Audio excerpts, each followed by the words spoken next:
In a historic ruling, the Supreme Court on Monday overturned a 1998 judgment that had granted immunity to members of parliament and legislative assemblies from prosecution for accepting bribes in relation to their votes or speeches in the legislature.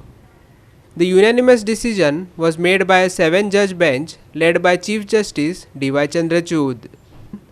The verdict sets aside the earlier judgment in the P.V. Narasimha Rao case, which had held that MPs and MLAs could claim immunity under Articles 105(2) and 194(2) of the Constitution if they received a bribe in contemplation of a vote or speech in the legislature as long as they fulfilled their end of the bargain.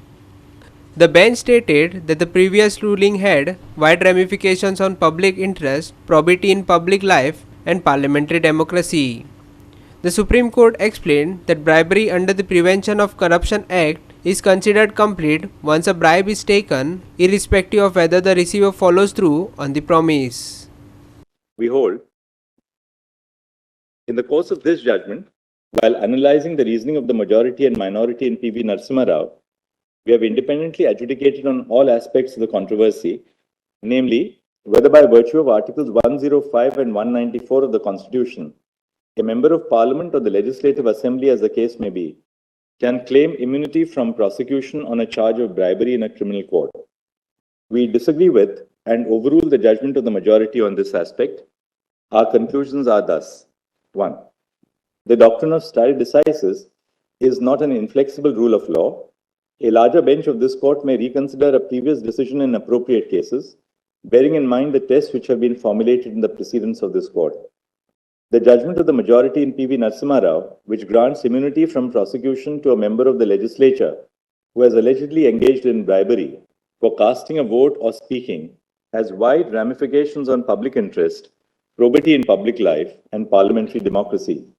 There is a grave danger of this court allowing an error to be perpetuated if the decision were not reconsidered.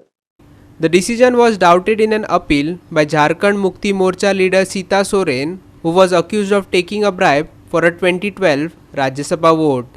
Soren claimed immunity under Article 194(2) of the Constitution, but her plea was dismissed by the Jharkhand High Court, leading to the challenge in the Supreme Court. The 7-judge bench reserved its verdict in October last year after a 2-day-long hearing.